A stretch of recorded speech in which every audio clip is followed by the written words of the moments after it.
फिर हमें सीधा 1 महीने के बाद का सीन दिखाया जाता है जहाँ पर हमारा जो मेन कैरेक्टर अपनी खेती-बाड़ी कर रहा होता है कि तभी हमारे मेन कैरेक्टर के पास ऊर्जा आती है। वो उससे कहती है कि सीनियर ब्रदर आखिर आप क्या कर रहे हैं? उसे वहाँ पर देखने के बाद हमारा जो मेन कैरेक्टर पूरा सदमे में चला जाता है, मुस्कुराते हुए उससे कहता है कि मैं तो बस यहाँ पर ये जो लगाई हुई सब्ज़ी है उसे निकाल रहा हूँ। जिस बात को सुनने के बाद जो ऊर्जा है वो हमारे मेन कैरेक्टर से कहती है कि मैं भी आपकी मदद करूँगी। इतना कहने के साथ ही वो दोनों जो है मिलकर वहाँ पर लगाई हुई जितनी भी सब्ज़ी है उन सारी सब्ज़ियों को निकाल लेते हैं। उन सारी सब्ज़ियों को निकाल लेने के बाद हमारा जो मेन कैरेक्टर ऊर्जा से कहता है कि चलो चलकर खाना खाते हैं। इतना कहने के बाद जब वो आगे बढ़ ही रहा होता है कि तभी हमारा मेन कैरेक्टर जो है वो एक लड़की से टकरा जाता है, जिस बात से वो काफ़ी ज़्यादा डर जाता है और अपने मन में कहता है कि मैं तो एक डीमन कल के लड़की के साथ टकरा जा चुका हूँ, क्या अब वो मुझे जिंदा छोड़ेगी भी या फिर नहीं। लेकिन तभी हमें उस लड़की को दिखाया जाता है जो कि काफी ज्यादा क्यूट बनती है। वह हमारे मेन कैरेक्टर से कहती है कि मैं ठीक हूँ। जिस बात को सुनने के बाद हमारा जो मेन कैरेक्टर काफी ज्यादा चौंक जाता है, सिर्फ उसे घूरने लगता है। जिसे घूरता हुआ देखने के बाद जो ऊर्जा है वो हमारे मेन कैरेक्टर के ऊपर काफी ज्यादा गुस्सा हो जाता है। उसकी चिमटी काटती है, उससे कहती है कि आखिर तुम उसे घूर क्यों रहे हो। जिस बात को सुनने के बाद जो हमारा मेन कैरेक्टर ऊर्जा से कहता है कि उसने मुझे मारा नहीं। जिस बात को सुनने के बाद जो ऊर्जा है वह हमारे मेन कैरेक्टर से कहती है कि तुम तो बस उससे टकरा गए थे, तो फिर इसमें मारने वाली क्या बात है। जिस बात को सुनने के बाद हमारा जो मेन कैरेक्टर ऊर्जा से कहता है कि तुम इस डेमन कल्ट के अंदर नहीं हो, जिसके वजह से ये जगह कितनी ज्यादा डरावनी है इसके बारे में तुम बिल्कुल भी नहीं जानती। ये जो डेमन कल्ट के लोग हैं वो काफी ज्यादा खतरनाक होते हैं। वो छोटी सी बात पर काफी ज्यादा चिढ़ जाते होते हैं, मैं काफी ज्यादा बुरी तरीके से पीटने लगते हैं। ये अच्छी बात है कि डेमन कल्ट के अंदर अपने फेवरेट डिसाइपल को मारना बिल्कुल बंद कर दिया है। अगर ऐसा नहीं किया जाता तो यहाँ पर के जो लोग हैं वो एक दूसरे को मारकर ही इस पूरे डेमन कल्ट को खत्म कर देते। और मैं तुमसे एक ही बात कहना चाहता हूँ, तुम जितना उनसे दूर रहोगे उतना ही तुम्हारे लिए अच्छा होगा। जिन बातों को सुनने के बाद जो ऊजिया है कुछ समझ नहीं पाती और सिर्फ हमारे मेन कैरेक्टर को तरफ ही देखती रहती है। जिसे इस तरह से देखता हुआ देखने के बाद हमारा मेन कैरेक्टर भी ये समझ जाता है कि उसके कुछ भी पल्ले नहीं पड़ा है। फिर जो हमारा मेन कैरेक्टर आगे उसे कहता है कि मैं तुम्हें इस डिमन कल के अंदर लेकर आया हूँ, जिसके वजह से तुम मेरी जिम्मेदारी हो। जब तक कि मैं इस डिमन कल से आजादी पाने के लिए जितने पैसा नहीं बना पाता तब तक हम दोनों को यहाँ पर ही रहना होगा। और एक बार जब मैं इस डिमन कल से आजाद हो जाऊंगा तब मैं तुम्हें एक राइट सेट के अंदर ज्वाइन करवा दूंगा। जिस वक्त को सुनने के बाद जो ऊजे और भी नाटक करते हुए हमारे मेन कैरेक्टर से की थी कि क्या सच में आप ऐसा करेंगे। जिस बात को सुनने के बाद हमारे मेन कैरेक्टर की भी नाक चौड़ी हो जाती है। उससे कहती थी कि हाँ मैं एक मर्द हूँ और मर्द ने तुम्हें वचन दिया है तो मैं इस वचन को जरूर पूरा करूंगा। हमारे मेन कैरेक्टर की बात सुनने के बाद जो ऊजे और भी ज्यादा नाटक करती है वे हमारे मेन कैरेक्टर की काफी ज्यादा तारीफ करने लगते हैं। ऊजे की तारीफ की वजह से हमारा जो मेन कैरेक्टर चेन्नई की जाट के ऊपर चढ़ जाता है और जो ऊजे है वो काफी ज्यादा खतरनाक तरीके से हंसते हुए अपने मन में कहती है कि क्या तुम्हें सच में ऐसा लगता है कि मैं तुम्हें इस डीमन कर्ल से और मुझसे दूर जाने दूंगी। फिर वहां से सीन चेंज होकर मैं किचन के अंदर का सीन दिखाया जाता है जहाँ पर जो ऊजे होती है वह हमारे मेन कैरेक्टर के मास्टर से कहती है कि मुझे यहाँ पर आए हुए काफी ज्यादा दिन हो चुके हैं, लेकिन मुझे यहाँ पर कुछ भी करने के लिए नहीं है, जिसके वजह से मैं काफी ज्यादा बोर हो जाती हूँ। अगर आपके पास किसी तरह का काम हो तो आप मुझे बेझिझक बता सकते हैं। जिस बात को सुनने के बाद हमारे मेन कैरेक्टर के जो मास्टर है, उसके गोटे मुंह में आ जाते हैं। फिर जो मास्टर वो काफी ज्यादा डरते हैं, वे ऊजिया से कहते हैं कि नहीं नहीं मेरे पास तुम्हारे लिए कोई भी काम नहीं है। जिस बात को सुनने के बाद जो ऊजिया है वो मास्टर से कहती है कि क्या इसका ये मतलब नहीं होगा कि मैं यहाँ पर बिन बात के फोकट में रह रही हूँ। और ये सब कहते हुए जो ऊजिया काफी ज्यादा डरावने तरीके से मास्टर की तरफ देख रही होती है। जिसे अपने तरफ इस तरह से दिखता हुआ देखने के बाद जो मास्टर है वो काफी ज्यादा डर जाता, रोते हुए अपने मन में कहता है कि कल्ट लीडर प्लीज आप मेरे साथ ऐसा मत करिए। लेकिन तभी हमारा जो मेन करके अपने मास्टर से कहते हैं कि मास्टर क्यों ना आप इसे मेरा असिस्टेंट बना दे। जिस बात को सुनने के बाद मास्टर भी इस बात के लिए मान जाता है। जिस बात को सुनने के बाद जो जी है वो भी काफी ज्यादा खुश हो जाते हैं और मास्टर को आंख मारते हुए कहते हैं कि मास्टर आपका बहुत बहुत शुक्रिया। जिस बात को सुनने के बाद जो मास्टर है एक राहत की सांस ले लेता है, क्योंकि अभी उसके गोटे मुंह में आ चुके थे। वो लोग इसी तरह से बात कर रहे होते कि तभी वहां पर वही लड़की पहुंच जाती है जिसके के साथ हमारे मेन कैरेक्टर की टक्कर हुई होती है। वहां पर आने के बाद वो जो लड़की है वो हमारे मेन कैरेक्टर के मास्टर से कहती है कि आज प्लेजर पवेलियन के अंदर गेस्ट आने वाले हैं, क्या आप किसी कुक को वहां पर खाना बनाने के लिए भेज सकते हैं। उस लड़की को वहां पर देखने के बाद हमारा मेन कैरेक्टर उस लड़की को पहचान जाता है और कहते हैं कि ये तो वही लड़की है जिसके के साथ मेरी टक्कर हुई थी। फिर हमें हमारे मेन कैरेक्टर के मास्टर को दिखाया जाता है जो कि उस लड़की से कहता है कि रुको मुझे सोचने दो कि आखिर वहां पर आकर खाना बनाने के लिए कौन सबसे ज्यादा सूटेबल है। लेकिन तभी उस लड़की की नज़र हमारे मेन कैरेक्टर के ऊपर पड़ जाती है, जिसे देखने के बाद वो जो लड़की है वो हमारे मेन कैरेक्टर को उसके साथ प्लेजर पवेलियन में खाना बनाने के लिए भेजने के लिए कह देती है। जिस बात को सुनने के बाद हमारा मेन कैरेक्टर भी काफी ज्यादा चौंक जाता है और कहता है क्योंकि अम्मी जिस बात को सुनने के बाद वो जो लड़की है वो हमारे मेन कैरेक्टर से कहती है कि हाँ बिल्कुल, क्या तुम नहीं आना चाहते। जिस बात को सुनने के बाद हमारा जो मेन कैरेक्टर डरते हुए उस लड़की से कहता है कि नहीं नहीं, मैं ऐसा नहीं कहना चाहता था, मैंने तो अभी बस कुकिंग करना शुरू किया है, जिसकी वजह से मैं वहां पर आकर खाना बनाने के लायक नहीं हूँ। लेकिन वो जो लड़की है वो हमारे मेन कैरेक्टर के किसी भी बात पर ध्यान न देते हुए हमारे मेन कैरेक्टर के मास्टर से कहती है कि आप इसी प्लेजर पवेलियन में खाना बनाने के लिए भेजिए। जिस बात को सुनने के बाद हमारे मेन कैरेक्टर का जो मास्टर है उसे कहता है कि हाँ बिल्कुल। फिर हमें कुछ समय बाद का सीन दिखाया जाता है जहाँ पर वो जो लड़की है वो हमारे मेन कैरेक्टर जो उजी है उसे प्लेजर पवेलियन की तरफ लेकर जा रहे होते हैं। जाते हुए वो जो लड़की है वो हमारे मेन कैरेक्टर से कहती है कि जो प्लेजर पवेलियन है वो हारमोनी टेक्निक की प्रैक्टिस करती है, जिसकी वजह से प्लेजर पवेलियन के अंदर हर कोई ड्यूअल कल्टीवेशन करता है। कि आप इसके बारे में जानते हैं लिटिल शेफ। जिस बात को सुनने के बाद हमारा जो मेन कैरेक्टर है उससे कहता है कि हाँ मैंने इसके बारे में थोड़ा सा सुना है। और साथ ही में वो अपने मन में कहता है कि बस मैंने ऐसा कभी भी नहीं सोचा था कि वो दिन के उजाले में भी ऐसा काम करेंगे। और ये सब बातें करते करते वो लोग किचन तक पहुंच जाते हैं। इतने ज्यादा बड़े किचन को देखने के बाद हमारा जो मेन कैरेक्टर काफी ज्यादा चौंक जाता है, कहते हैं कि कितना ज्यादा बड़ा है। तभी वो जो लड़की है उजिया से कहती है कि तुम जाकर वहां पर वेजिटेबल्स को काटो, तब तक मैं इन्हें लेकर जाकर जो वाइन है उन्हें दिखाती हूँ, ताकि ये लोग बैंकेट के अंदर अच्छी तरीके से उस वाइन को सर्व कर पाए। उसे को ये सब समझा देने के बाद वो जो लड़के वहाँ हमारे मेन कैरेक्टर से कही थी कि चलो मेरे साथ चलो। जिस बात को सुनने के बाद हमारा जो मेन कैरेक्टर वो भी उसके साथ जाने के लिए मान जाता है। जिस चीज को देख लेने के बाद जो उजे और गैरी से साथ छोड़ते हुए अपने मन में कही थी कि कुछ समय पहले एक दूसरे से टकरा गई थी, अब वो एक अंधेरे कमरे में जाकर एक दूसरे से बातचीत भी करेंगे। क्या ये सच में कोई कोइंसिडेंस है या फिर किसी ने इस तरह की प्लानिंग की है। फिर वहां से सीन चेंज होकर हमें एक अंधेरे कमरे का सीन दिखाया जाता है जहाँ पर चारों तरफ सिर्फ अंधेरा ही अंधेरा होता है। बस वहां पर हमारे मेन कैरेक्टर इस लड़की के बातचीत करने की आवाज आती है, जहाँ पर हमारा जो मेन कैरेक्टर इस लड़की से कहता है कि आखिर कहाँ पर है। जिस बात के सुनने के बाद वो जो लड़की है वो हमारे मेन कैरेक्टर से कहती है कि तुम बिल्कुल सही चल रहे हो, बस थोड़ा सा नीचे आ जाओ। जिस बात के सुनने के बाद हमारा जो मेन कैरेक्टर जैसे ही नीचे आ जाता है, वैसे वो जो लड़की है वो हमारे मेन कैरेक्टर से कहती है कि हाँ तुम बिल्कुल सही जगह पर हो,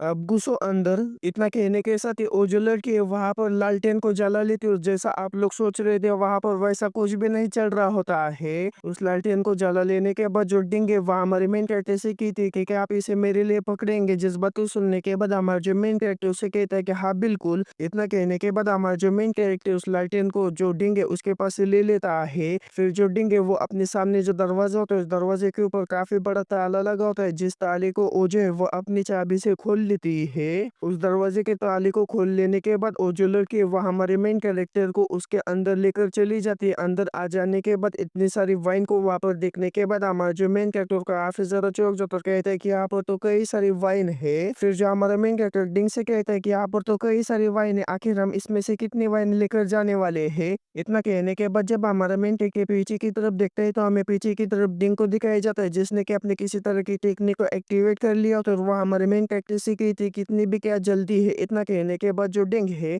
वह हमारे मेन कैरेक्टर को धक्का देते हुए उसे नीचे गिरा लेती है। हमारे मेन कैरेक्टर को नीचे गिरा लेने के बाद जो डिंग है वो सीधा हमारे मेन कैरेक्टर के ऊपर चढ़ जाती है। जिसे इस तरह से करता हुआ देखने के बाद हमारा मेन कैरेक्टर काफी ज्यादा चौंक जाता है। लेकिन हमारे मेन कैरेक्टर के ऊपर चढ़ जाने के बावजूद भी हमारे मेन कैरेक्टर के टावर को रेंज नहीं आ रही होती, जिस चीज को देखने के बाद जो डिंग है वो काफी ज्यादा चौंक जाता है और कहती है कि मेरे हार्मोनी कल्टीवेशन का आखिर इसके ऊपर किसी भी तरह का इफेक्ट क्यों नहीं दिख रहा है, आखिर इसका जो टावर है वो रिएक्ट क्यों नहीं कर रहा है। और हमारा जो मेन कैरेक्टर अपने मन में कहता है कि आखिर ये क्या करने की कोशिश कर रही है। अब मुझसे ये मत कहना कि वो मेरे साथ डुअल कल्टीवेशन करना चाहती है।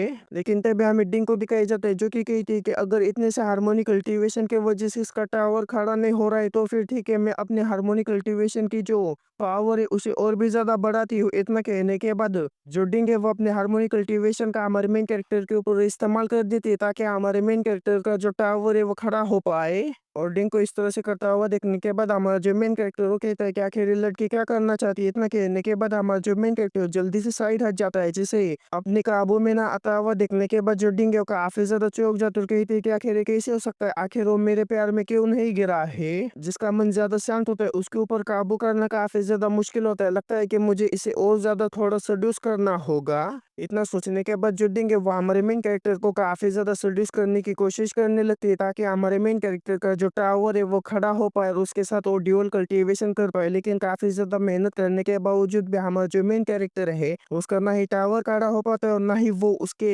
सड्यूशन के जाल में फंसता है। जिस चीज को देख लेने के बाद जो डिंग है उसके पास अब कोई भी रास्ता नहीं बचता, जिस वजह से जो डिंग है वो आखिरी स्टेप पर पहुंच जाती है, यानी कि हमारे मेन कैरेक्टर की जो पैंट है उसे खोलने लगती है। और उस पैंट को खोलते हुए जो डिंग है वो हमारे मेन कैरेक्टर से कहती है कि क्या मैं खूबसूरत नहीं हूँ। जिसे इस तरह से कहता हुआ देखकर हमारा जो मेन कैरेक्टर पूरी तरह से कांप जाता है, उससे कहता है कि नहीं नहीं आप खूबसूरत हो। और साथ ही में हमारा जो मेन कैरेक्टर है वो उजिया के बारे में सोचते हुए अपने मन में कहते हैं कि काफी ज्यादा बुरी बात है, क्योंकि जो इंसेक्ट वैली की जो डिसाइपल थी उसने मुझे पहले से ही पूरी तरह से चूस लिया, जिसके वजह से काफी ज्यादा समय हो चुका है कि मैंने इस तरह के डिजायर को महसूस किया हो। लेकिन तभी हमें डिंग को दिखाया जाता है जो कि हमारे मेन कैरेक्टर के ऊपर चढ़ चुके होते हैं। वह हमारे मेन कैरेक्टर से कहती थी कि आखिर तुम्हारे टावर को रेंज क्यों नहीं आ रही, क्या तुम शर्मीले हो या फिर तुम मुझसे नफरत करते हो। लेकिन तभी हमारे जो मेन कैरेक्टर किसी भी इमोशन को ना दिखाते हुए जो डिंग है उसे कहता है कि मैं बस तुमसे ये पूछना चाहता हूँ कि आखिर वाइन कहाँ पर है। जिस बात को सुनने के बाद जो डिंग है रोने की एक्टिंग करते हुए हमारे मेन कैरेक्टर से कहती है कि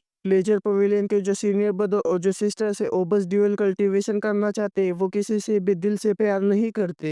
डिंग इसके आगे कुछ कर पाती या फिर कुछ कह पाती उससे पहले हमारा जो मेन कैरेक्टर डिंग को पकड़कर अपने ऊपर से उठा लेता है। उससे कहता है कि मैं भी तुम्हारे साथ ड्यूअल कल्टीवेशन करना चाहता हूँ, लेकिन मेरे पास उस तरह का कोई भी फंक्शन नहीं है, इसीलिए तुम किसी और को ढूंढो। इतना कहने के बाद हमारा जो मेन कैरेक्टर है डिंग को उठाकर दूर फेंक देता है। डिंग को दूर फेंक देने के बाद हमारा जो मेन कैरेक्टर डिंग से कहता है कि जो हाल मास्टर सेन है उन्हें स्ट्रांग वाइन पसंद है, इसीलिए मुझे जल्दी से स्ट्रांग वाइन ढूंढने में मदद करो। इतना कहने के बाद हमारा जो मेन कैरेक्टर काफी ज्यादा गुस्से में वहां पर स्ट्रांग वाइन के बोतल को ढूंढने लगे थे। तभी जो डिंग है वो हमारे मेन कैरेक्टर से कहती है कि क्या तुम अभी भी वर्जिन हो। जिस बात को सुनने के बाद हमारा जो मेन कैरेक्टर पूरी तरीके से सदमे में जाते हुए जो डिंग है उससे कहते हैं कि काफी ज्यादा पर्सनल क्वेश्चन है, जिसके वजह से मैं तुम्हें इसका जवाब नहीं दे सकता। फिर जो डिंग है वो अपने मन में कहती है कि मैंने हार्मोनिक कल्टीवेशन का इस्तेमाल करते हुए उसके ऊपर काबू करने की कोशिश की और उसका जो टावर है उसे खड़ा करने की कोशिश की, लेकिन मैं इसमें नाकामयाब रही। इसने मेरे जो हार्मोनिक कल्टीवेशन उसे पूरी तरीके से फेल कर दिया। और मेरे हार्मोनिक कल्टीवेशन को सिर्फ वही फेल कर सकता है जिसके के पास एक प्योर हार्ट हो। या इसका ये मतलब है कि ये जो आदमी हो सच में काफी ज्यादा अच्छा इंसान है। इनके इतना कहने के साथ ही हमें हमारे मेन कैरेक्टर को दिखाया जाता है जिसके की नजर किसी चीज के ऊपर पड़ जाती है, जिस चीज को देखने के बाद हमारा मेन कैरेक्टर चौंकते हुए कहता है कि आखिर वो चीज क्या है, वो कितनी ज्यादा चमक रही है। इतना कहने के बाद जब हमारा मेन कैरेक्टर उसके पास आकर उसे देखता है तो काफी ज्यादा चौंक जाता है और कहता है कि ये तो गोल्डन स्पिरिट बीट्स है, सच में मुझे एक जैकपॉट लगा है। इतना कहने के बाद हमारा जो मेन कैरेक्टर जल्दी से उस गोल्डन स्पिरिट बिट को ले लेता है। जैसे हमारा मेन कैरेक्टर उस गोल्डन स्पिरिट बिट को ले लेता है वैसे हमारे मेन कैरेक्टर को जो सिस्टम है 5,000 पॉइंट्स देता है। उस गोल्डन बिट को हासिल कर लेने के बाद हमारा जो मेन कैरेक्टर डिंग से कहता है कि तुमने जिस वाइन के बारे में मुझसे कहा था आखिर वो वाइन कहाँ पर है। लेकिन हमें डिंग को दिखाया जाता है जो कि अपने ही ख्यालों में डूबी हुई होती है, जिसे इस तरह से कहता हुआ देखकर और अपनी बात न सुनता हुआ देखने के बाद हमारा जो मेन कैरेक्टर चिल्लाते हुए उसे कहता है कि डिंग आखिर वो वाइन कहाँ पर है। जिस बात को सुनने के बाद जो डिंग है वो हमारे मेन कैरेक्टर से कहती है कि अच्छा तो तुम उस वाइन के बारे में बात कर रहे हो। इतना कहने के बाद जो डिंग है वो हमारे मेन कैरेक्टर को उस वाइन के पास लेकर आ जाती है। फिर हमें कुछ समय बाद का सीन दिखाया जाता है जहाँ पर हमारा मेन कैरेक्टर जो डिंग है उस वाइन को लेकर वहां पर से जा रहे होते हैं। जाते हुए जो डिंग है वो अपने मन में कहती है कि इसका जो हार्ट है वो काफी ज्यादा प्योर है, लेकिन इसके जैसे प्योर हार्ट वाला ये जो है वो डिमोन कल्ट के अंदर ज्यादा दिनों तक सर्वाइव नहीं कर पाएगा। और हमारा जो मेन कैरेक्टर अपने मन में कहता है कि अब मेरे पास 3 फ्रेगमेंट है और मुझे और भी ज्यादा इनकाउंटर्स को ट्रिगर करना होगा ताकि मेरे पास और भी ज्यादा फ्रेगमेंट आए। फिर हमारा मेन कैरेक्टर डिंग के बारे में सोचते हुए कहता कहता है कि जो डिम नाम की लड़की उसने हार्मोनिक कल्टीवेशन का इस्तेमाल मेरे ऊपर कर दिया था, जिसके वजह से अब मेरे पैर ठीक से चल भी नहीं पा रहे हैं और मैं हर समय किचन के अंदर बैठकर नहीं रह सकता। मुझे बाहर की दुनिया भी घूमनी चाहिए, क्योंकि जितना मैं बाहर निकलूंगा उतना ही मैं एनकाउंटर्स को ट्रिगर कर पाऊंगा और उतना ही मुझे बिट्स मिलेंगे।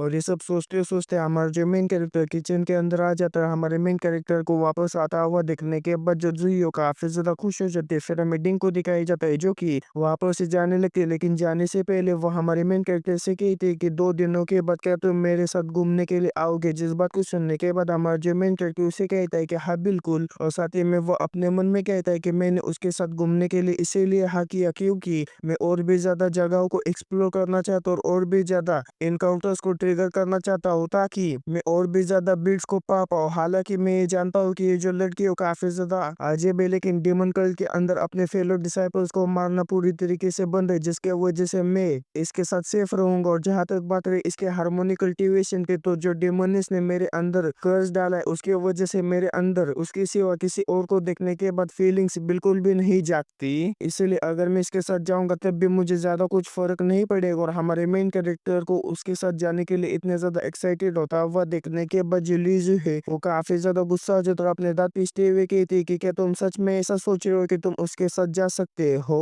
हमारे मेन कैरेक्टर को मानता हुआ देखने के बाद जो डिंग है वो हमारे मेन कैरेक्टर से कहती कि अच्छा तो फिर ठीक है, मैं 2 दिनों के बाद तुम्हें लेकर जाने के लिए यहाँ पर आऊंगी। जिस बात को सुनने के बाद हमारा जो मेन कैरेक्टर है वो कहता है कि ठीक है, और हमारे मेन कैरेक्टर को उसकी बात मानता हुआ देखने के बाद जो जुई है काफी ज्यादा गुस्सा हो जाता है, मुंह फेरते हुए वहां से चली जाती है। तभी हमारा जो मेन कैरेक्टर है जुई से कहते हैं कि क्या तुम भी हमारे साथ घूमने के लिए आना चाहोगी। जिस बात को सुनने के बाद जो जुई है वो हमारे मेन कैरेक्टर से कहती है कि तुम जा सकते हो, वैसे भी उसने मुझे अपने साथ आने के लिए नहीं कहा है। इस बात को सुनने के बाद जब हमारा मेन कैरेक्टर जुई के पास आकर उसने काटी हुई सब्जियों को देखता है तो काफी ज्यादा चौंक जाता है, क्योंकि जो जुई है उसने काफी ज्यादा कम समय में काफी सारी सब्जियों को काट कर वहां पर रखा होता है। जिस चीज को देखने के बाद हमारा जो मेन कैरेक्टर है उसकी काफी ज्यादा तारीफ करने लगता है।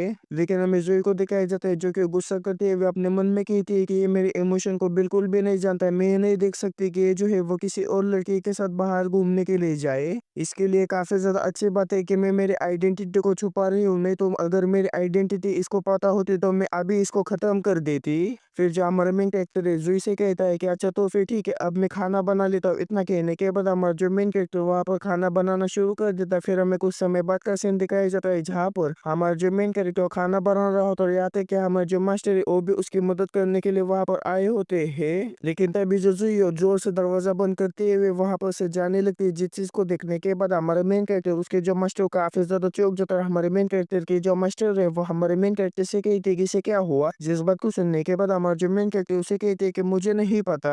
लेकिन हमें जुई को दिखाया जाता है जो कि काफी ज्यादा उदास होती है और उदास से भरे चेहरे को लेकर वहां से चली जाती है। और उसके इतना ज्यादा गुस्से में देखने के बाद जो हमारे मेन कैरेक्टर के मास्टर वो हमारे मेन कैरेक्टर से कहता है कि तुम्हें तो अब अपनी जिंदगी की सलामती के लिए दुआ मांगनी चाहिए। फिर हमें कुछ और देर बाद का सीन दिखाया जाता है जहाँ पर हमारा जो मेन कैरेक्टर जुई से मिलने के लिए उसके कमरे के बाहर आ जाता है और बाहर से हमारे जुई से कहता है कि क्या मैं अंदर आ सकता हूँ। हमारे मेन कैरेक्टर की बात सुनने के बाद जो जुई वो अंदर से चिल्लाती है, उससे कहती है कि दफा हो जाओ यहाँ पर से। जुई की आवाज सुनने के बाद हमारे मेन कैरेक्टर को पता चल जाता है कि वो काफी ज्यादा गुस्से में, इसीलिए हमारा जो मेन कैरेक्टर पहले फुर्सत में वहां पर से निकल जाता है। फिर हमें कमरे के अंदर का सीन दिखाया जाता है जहाँ पर जो जुई होती है वो काफी ज्यादा उदास होती है कि तभी खिड़की खोलकर जो इंग है वो अंदर आने लगती है कि तभी उसका जो कपड़ा है वहां पर फंस जाता है। जिस चीज को देखने के बाद जो इंग है वो हमारी जुई से कहती है कि क्या आप मेरी मदद कर सकती है। इतना कहने के बाद वो किसी तरह से अंदर तो आ जाती है, लेकिन उसका फंसा हुआ जो कपड़ा है वो बिल्कुल भी नहीं निकाल पाती। जिस चीज को देखने के बाद जो जुई है वो कहती है कि जो वर्ल्ड फेमस एक्टर है उसको भी इससे एक्टिंग की क्लासेस लेनी चाहिए। इतना कहने के बाद जो जुई है वो जाकर उसके कपड़े को उस खिड़की पर से हटा लेती है। फिर जो यांग है वो अपने औरों को रिलीज करते हुए जो जुई है उसे कहती है कि बताइए कल्ट लीडर, आखिर आप किसे खत्म करना चाहती है और किससे को पूरी तरह से डिस्ट्रॉय करना चाहती है। आप बस मुझे बताइए, मैं अभी जाकर उसे पूरी तरह से खत्म कर कर आती हूँ। जिस बात को सुनने के बाद जो जुई है यांग से कहती है कि क्या तुम प्लेजर पवेलियन के डिंग को जानती हो। डिंग का नाम सोचने के बाद जो यांग है वो कुछ देर सोचने के बाद जो जुई है उसे कहती है कि जो डिंग है वो हॉल मास्टर शेन के काफी ज्यादा लाडली डिसाइपल है और 10 सालों से वो कल्ट के अंदर है। लेकिन लेकिन कल्ट लीडर अब डिंग के बारे में इतने ज्यादा चिंतित क्यों हुए? क्या उसकी जो आइडेंटिटी है वो क्लीन नहीं है? जिस बात को सुनने के बाद जो ये उससे कहती कि हाँ बिल्कुल, लेकिन मेरे पास उसके खिलाफ कोई भी एविडेंस नहीं है। तुम उसके ऊपर कड़ी नजर रखना और डेमन कल्ट के अंदर जो कुछ भी चल रहा है उन सारी सिचुएशन को आकर मुझे जरूर बताना। जिस बात को सुनने के बाद जो यांग है उससे कहती है कि हमें समझ गए, लेकिन क्या आप सच में उस सोल फिल्म को हेउन यानी कि हमारे मेन कैरेक्टर के पास रखना चाहती है? जिस बात को सुनने के बाद जो जुई यांग से कहती है कि तुम इसके बारे में चिंता मत करो, अगर कोई सोल फिल्म को चुरा भी लेता है तो उसके हाथों में वो एक कचरे के अलावा कुछ भी नहीं होगा।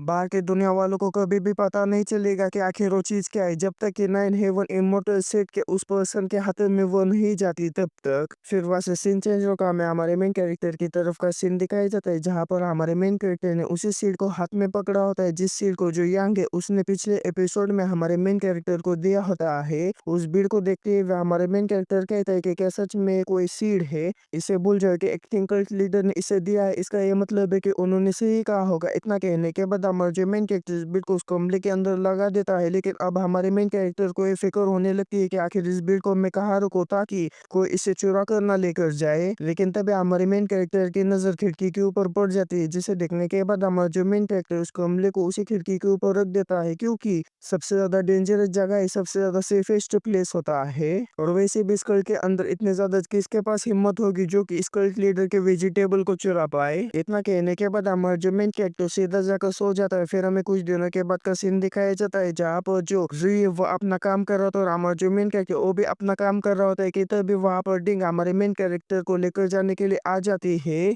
वहां पर पहुंचने के बाद जो डिंग है सीधा मास्टर के पास जाकर उससे की थी कि मास्टर, मैंने लिटिल शेफ को आज आउटिंग पर इनवाइट किया है, क्या आप उसे जाने देंगे? जिस बात को सुनने के बाद जो मास्टर है वो डिंग से कहता है कि तुम खुद ही उससे पूछ लो। जिस बात को सुनने के बाद हमारा जो मेन कैरेक्टर वो भी डिंग के साथ जाने के लिए तैयार हो जाता है। हमारे मेन कैरेक्टर को अकेले जाता हुआ देखने के बाद जो मास्टर को समझ नहीं पाता जुई से कहता है कि तुम उनके साथ क्यों नहीं जा रही हो?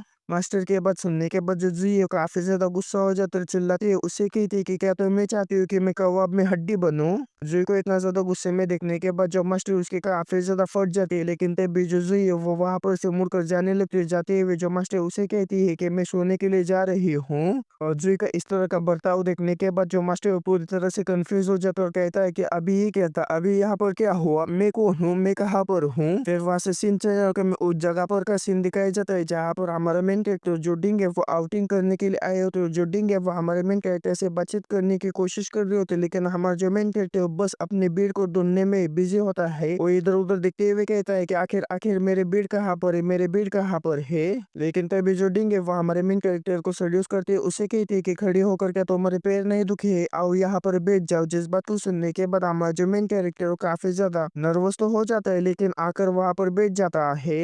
वहां पर बैठ जाने के बाद हमारा जो मेन कैरेक्टर डिंग से कहता है कि तुमने मुझे आउटिंग पर इसीलिए इनवाइट किया क्योंकि तुम्हें ऐसा लगता है कि मैं अच्छा लड़का हूँ? हमारे मेन कैरेक्टर की बात सुनने के बाद जो डिंग है उसे कहती है कि बिल्कुल भी नहीं। जिस बात को सुनने के बाद हमारा जो मेन कैरेक्टर शर्माती है उससे कहता है कि अगर तुम्हें कुछ कहना है तो तुम कह सकती हो, अगर उस चीज में कोऑपरेट कर सकता हो तो मैं जरूरी तुम्हारे साथ कोऑपरेट करूंगा, और अगर मैं उस चीज में तुम्हारे साथ कोऑपरेट नहीं कर सकता तो मैं तुम्हारे साथ कोऑपरेट बिल्कुल भी नहीं करूंगा। इस बात को सुनने के बाद जो डिंग है वह हमारे मेन कैरेक्टर के ऊपर चढ़ती है, उससे कहती कि उस दिन मैंने तुम्हारे ऊपर हार्मोनिक कल्टीवेशन का इस्तेमाल किया था लेकिन तुमने रिएक्ट क्यों नहीं किया? जिस बात को सुनने के बाद हमारा जो मेन कैरेक्टर अपने मन में कहता है कि उसने इसे एडमिट किया कि उसने मेरे ऊपर हार्मोनिक कल्टीवेशन का इस्तेमाल किया था। फिर जो डिंग है वो आगे कहती है कि जब मैंने तुम्हारे ऊपर हार्मोनिक कल्टीवेशन का इस्तेमाल किया था तो मेरे हार्मोनिक कल्टीवेशन तुम्हारे ऊपर काम नहीं आई थी। ये प्रूव करता है कि तुम्हारा जो हार्ट है वो काफी ज्यादा प्योर है। हमारे जो हार्मोनिक कल्टीवेशन टेक्निक है तभी काम करती है जब दोनों की जो अंडरस्टैंडिंग या फिर अफेक्शन होता है वो म्यूचुअल होता है, यानी कि दोनों ही वो सब चीजें करने के लिए राजी हो जाते हैं, और इसी को ही ड्यूअल कल्टीवेशन कहते हैं। और हमारा जो मेन कैरेक्टर चौंकते हुए हमारे मेन कैरेक्टर से कहता है कि इसका कहने का क्या मतलब है, मेरे पास एक प्योर हार्ट है। लेकिन तभी जो डिंग है वो हमारे मेन कैरेक्टर को पूरी तरीके से नीचे लिटा देती है और उसके ऊपर चढ़ जाती है। उसके ऊपर चढ़ जाने के बाद जो डिंग है वो हमारे मेन कैरेक्टर से कहती कि आज तुमने मेरे साथ आने का जो इनविटेशन है उसे बिल्कुल भी मना नहीं किया है क्या? इसका ये मतलब है कि तुम्हारे अंदर भी मेरे लिए फीलिंग्स है। अब जो कि आदमी तैयार और औरत जो है वो कब का ही तैयार है, क्यों ना हम दोनों मिलकर यहाँ पर ऐसी चीज करें जिस चीज को करते हुए हमें काफी ज्यादा मजा आए। डिंग की ये बात सुनने के बाद हमारा जो मेन कैरेक्टर डिंग से कहता है कि सिस्टर डिंग ये काफी ज्यादा ऑर्डिनरी है। जिस बात को सुनने के बाद जो डिंग है वो काफी ज्यादा हैरान हो जाते और हमारे मेन कैरेक्टर से कहती कि तुम्हारे कहने का क्या मतलब है। जिस बात को सुनने के बाद हमारा जो मेन कैरेक्टर डिंग से कहता है मैं हर रोज एक ही चीज कर करके काफी ज्यादा थक चुका हूँ। जिस बात को सुनने के बाद जो डिंग है उसे पता चल जाता है कि हमारा जो मेन कैरेक्टर है वो कोई साफ दिल वाला इंसान नहीं है और वो मुस्कुराते हुए अपने मन में कहती है कि आखिर डिमन कल के अंदर अच्छे इंसान कैसे हो सकते हैं। और हमारा जो मेन कैरेक्टर अपने मन में कहता है कि बाहर घूमने का मौका मुझे बार बार नहीं मिलता, जिसके वजह से मुझे इसी मौके का फायदा उठाते हुए एक एनकाउंटर को ट्रिगर करना होगा। और इसके अलावा अगर ये मेरे साथ कुछ करना चाहेगी भी तब भी कुछ नहीं हो पाएगा, क्योंकि मेरा जो टावर है वो खड़ा ही नहीं होगा। लेकिन तभी जो डिंग है वो हमारे मेन कैरेक्टर से कहती कि जूनियर ब्रदर आप चिंता मत करिए, आज ये तुम्हारी जो सीनियर सिस्टर है तुम्हें पूरी तरीके से सेटिस्फाई करेगी। जज्बात को सुनने के बाद हमारा जो मेन कैरेक्टर डिंग से कहता है कि तो फिर ठीक है, अब मैं तुम्हारे ऊपर सब कुछ छोड़ देता हूँ। जज्बात को सुनने के बाद जो डिंग है ऊपर ऊपर से मुस्कुराते हुए हमारे मेन कैरेक्टर से कहती है कि आप सच में काफी ज्यादा अमेजिंग है। और साथ ही में वो काफी ज्यादा खतरनाक तरीके से अपने मन में कहती है कि जो कि तुम्हें थ्रिल्स काफी ज्यादा पसंद है तो मैं आज तुम्हारे साथ आखिर तक खेलूंगी। इतना कहने के बाद जो डिंग है वो खड़े होते हुए हमारे मेन कैरेक्टर से कहती है कि रुको मुझे कुछ तैयारियां करनी है। इतना कहने के बाद जो डिंग है वो खड़े होकर अपने दो बड़े बड़े अरमानों के अंदर हाथ डालकर उन दोनों अरमानों के अंदर से एक रस्सी को बाहर निकाल लेती। उस रस्सी को बाहर निकाल लेने के बाद जो डिंग है वो हमारे मेन कैरेक्टर से कहती है कि जूनियर ब्रदर क्या आप इसके साथ खेलना चाहेंगे। डिंग की बात सुनने के बाद हमारा जो मेन कैरेक्टर वहाँ पर डिंग का पालतू कुत्ता बनते है वहाँ पर भौंकने लगता और साथ ही में वो अपने मन में कहता है कि सीनियर सिस्टर डिंग की ये जो ट्रिक है वो अनयूजुअल है, जिसकी वजह से आज मुझे काफी ज्यादा बड़ा जैकपॉट लगेगा। और हमारे मेन कैरेक्टर को इस तरह से करता हुआ देखने के बाद जो डिंग है वो अपने मन में कहती कि जैसे कि डेमन कल के एक मेंबर से मैंने एक्सपेक्ट किया था, ये काफी ज्यादा बड़ा कमीना है। इतना सोचने के बाद जो डिंग है उस रस्सी का इस्तेमाल करते हुए हमारे मेन कैरेक्टर को पूरी तरह से वहां पर बांध देती है। और ये सब हमारे जो लीजे और पेड़ के पीछे छुप कर देख रहे होते हैं। हमारे मेन कैरेक्टर को उसके सामने इस तरह की हरकतें करता हुआ देखकर जो लीजे काफी ज्यादा गुस्सा होते हुए अपने मन में कहती है कि वो छोटा कमीना कहेगा, मेरा आदमी होने के बावजूद भी वो इस तरह की बकवास बकवास हरकतें करते हुए बाहर की तरफ अपना मुंह मार रहा है। फिर हमें डिंग को दिखाया जाता है जो कि हमारे मेन कैरेक्टर को टीज करते हुए उससे कहती है कि क्या हमें और भी ज्यादा वाइल्ड होना चाहिए। जिस बात को सुनने के बाद हमारा जो मेन कैरेक्टर उससे कहता है कि हाँ बिल्कुल, और साथ ही में वो अपने मन में कहता है कि तुम चाहे कितनी भी ज्यादा वाइल्ड हो जाओ तुम मेरे साथ कुछ भी नहीं कर पाओगी। इतना सोचने के बाद हमारा जो मेन कैरेक्टर डिंग से कहता है कि सीनियर सिस्टर डिंग मैं तैयार हूँ और मैंने डिसाइड किया है कि मैं अपनी बॉडी और अपनी आत्मा तुम्हें सौंप दूंगा। जिस बात को सुनने के बाद जो डिंग है वो हमारे मेन कैरेक्टर से कहती है कि तुम सच में काफी ज्यादा फनी हो और मुझे पहले पता होता है कि तुम्हें इस तरह की चीजें पसंद है तो हम पहले ही उस दिन सब कुछ कर लेते।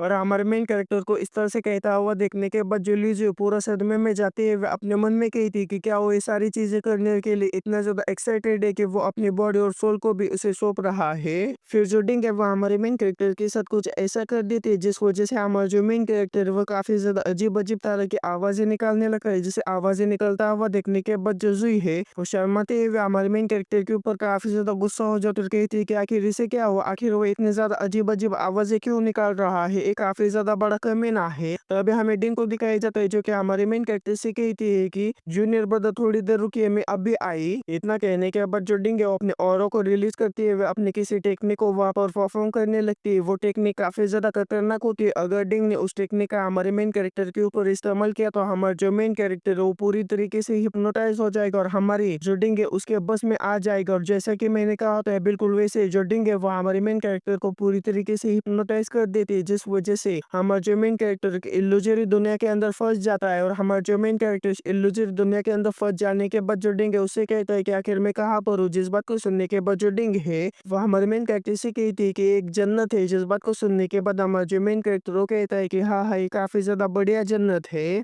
और जब डिंग को ये कंफर्म हो जाता है कि हमारा जो मेन कैरेक्टर पूरी तरीके से हिप्नोटाइज हो चुका है तब वो अपने असली पत्ते खोलना शुरू कर देता है। और हमारे मेन कैरेक्टर से कहती है कि जूनियर ब्रदर आपके पास क्या ऐसी कोई सीक्रेट चीज है जिसके के बारे में आपको मुझे बताना है। अगर आपने इस दुनिया को आपका सीक्रेट बता दिया तो आपकी ये जो सीनियर सिस्टर है वो आपके लिए और भी ज्यादा स्पेशल गेम्स को प्रिपेयर करेगी। जिस बात को सुनने के बाद हमारा जो मेन कैरेक्टर उसे कहता है कि हाँ हाँ मेरे पास काफी सारी सीक्रेट्स है, मैं तुम्हें बताऊंगा हमारे मेन कैरेक्टर के बात बात सुनने के बाद जो डिंग है वो भी हमारे मेन कैरेक्टर के सारे सीक्रेट जानने के लिए काफी ज्यादा उतावली होने लगती है, लेकिन हमारा जो मेन कैरेक्टर है कुछ अलग ही बकबक करने लगता है। जिस बकबक को सुनने के बाद जो डिंग है वो काफी ज्यादा गुस्सा हो जाती है और वो जल्दी से हमारे मेन कैरेक्टर के मुंह को बंद करती है। उससे कहती है कि तुम क्या बकवास की बातें कर रहे हो, ये कोई सीक्रेट नहीं है, मुझे जल्दी से सबसे ज्यादा सीक्रेट चीज बताओ, जैसे कि एवर ब्राइट हॉल के बारे में। जिस बात को सुनने के बाद हमारा जो मेन कैरेक्टर डिंग से कहता है कि क्या एवर ब्राइट हॉल, लेकिन मैं वहां पर कभी भी नहीं गया।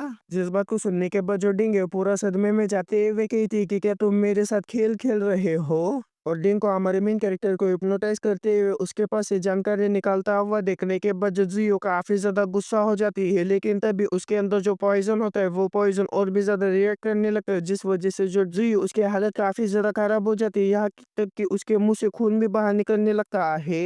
लेकिन जो जियो अपने आप को किसी तरह से संभालते हुए कहती है कि जब मैं एक बार ठीक हो जाऊंगी तब मैं उन सारे के सारे बूढ़े कमीनों को दिखाऊंगी कि आखिर मैं कौन हूँ। लेकिन अभी ये काफी ज्यादा दर्द कर रहा है, लेकिन तभी हमें हमारे मेन कैरेक्टर को दिखाया जाता है जो कि अपने हिप्नोटाइजेशन को तोड़ते हुए उठ जाता है। उठते हुए कहता है कि अभी अभी यहाँ पर क्या हुआ।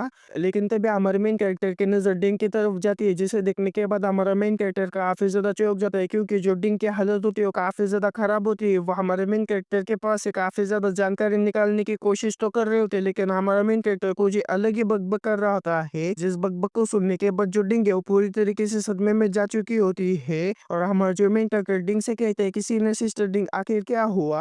लेकिन तभी जो डिंग है वो हमारे मेन कैरेक्टर को जोर जोर से हिलाते हुए कहती है कि आखिर तुम कौन हो, मुझे जल्दी से सच्चाई बताओ कि आखिर तुम कौन हो। डिंग की जोर जोर से हिलाने की वजह से हमारा जो मेन कैरेक्टर इरिटेट होते हुए जो डिंग है उसे दूर धकेलते हुए उससे कहता है कि पहले तो तुम मुझे घुमाना बंद कर दो, इसके वजह से मेरा जो सर है वो भी घूम रहा है। फिर जो डिंग है वह हमारे मेन कैरेक्टर से कहती है कि तुम मुझे सच सच बताओ कि आखिर वो सोल फ्लेम कहाँ पर है। जिस बात को सुनने के बाद हमारा जो मेन कैरेक्टर डिंग से कहता है कि आखिर एक चीज क्या है, और साथ ही में वो अपने मन में कहता है कि मैं तो बस यहाँ पर एक एनकाउंटर को ट्रिगर करने के लिए आया था, लेकिन यहाँ पर काफी ज्यादा समय गुजार जाने के बावजूद मैं किसी एनकाउंटर को ट्रिगर नहीं कर पाया हूँ। इतना सोचने के बाद हमारा जो मेन कैरेक्टर डिंग से कहता है कि सीनियर सिस्टर डिंग, हम काफी समय से बाहर है, चलो क्यों ना घर पर वापस चलते हैं। इतना कहने के बाद हमारा जो मेन कैरेक्टर मुड़कर वापस से जाने लगता है, जिसे जाता हुआ देखने के बाद जो डिंग है वो अपने मन में कहती है कि मैं उसे जिंदा यहाँ पर से वापस जाने नहीं दे सकती, क्योंकि उसने पहले ही मेरे मुंह से सोल फिल्म के बारे में सुन लिया है।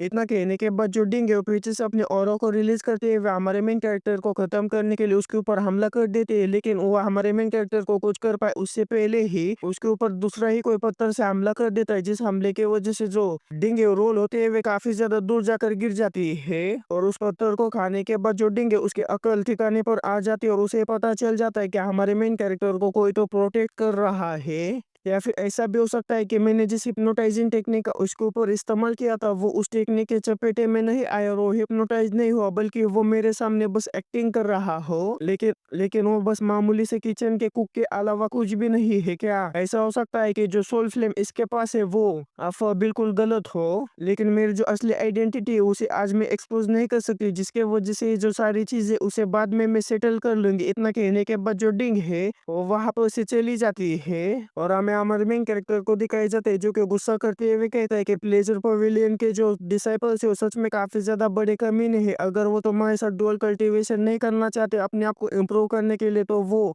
तुम्हारी तरफ नजर उठाकर भी नहीं देखेंगे। फिर वो गहरी से साथ छोड़ते हुए कहते हैं कि मैं खाली हाथ यहाँ पर से नहीं जा सकता, मैं इस फॉरेस्ट को और भी ज्यादा एक्सप्लोर करूंगा। इतना कहने के बाद हमारा जो मेन कैरेक्टर फॉरेस्ट को एक्सप्लोर करना शुरू कर देता है कि तभी हमारे मेन कैरेक्टर को एक जगह पर आने के बाद एक झाड़ियों के अंदर से आवाज आने लगती है, जिस आवाज को सुनने के बाद हमारा जो मेन कैरेक्टर काफी ज्यादा कंफ्यूज हो जाता है और कहता है कि क्या अभी भी यहाँ पर कोई है। इतना कहने के बाद हमारा जो मेन कैरेक्टर है वो आवाज लगाते हुए कहता है कि सीनियर सिस्टर डिंग, क्या आप अभी भी यहाँ पर है। इतना कहने के बाद जब हमारा मेन कैरेक्टर उस तरफ जाता है तो वहां पर हमारे मेन कैरेक्टर को जुई दिखाई देती है, जिसे देखने के बाद हमारा जो मेन कैरेक्टर कहता है कि अच्छा तो तुम हो। हमारे मेन कैरेक्टर को वहां पर देखने के बाद जो जुई उसे कहती है कि यहाँ पर से दफा हो जाओ। जुई को वहां पर देखने के बाद हमारा जो मेन कैरेक्टर अपने मन में कहता है कि आखिर इस लड़की के साथ क्या गलत है, आखिर मैं जहाँ पर भी जाता हूँ आखिर वो लड़की यहाँ पर मुझे क्यों दिखाई देती है। इतना सोचने के बाद हमारा जो मेन कैरेक्टर जुई से कहता है कि क्या तुम ठीक हो। जिस बात को सुनने के बाद जो जुई है वो हमारे मेन कैरेक्टर से कहती थी कि मैंने तुम्हें क्या कहा वो सुना नहीं, यहाँ से निकल जाओ। जिसे इतना ज्यादा गुस्सा करता हुआ देखने के बाद हमारा जो मेन कैरेक्टर जुई से कहता है कि ठीक है मैं जा रहा हूँ, और साथ ही में वो अपने मन में कहता है कि अगर मैं यहाँ पर से नहीं गया तो ये जो है ये पूरे दिन मेरी सवारी करेगी।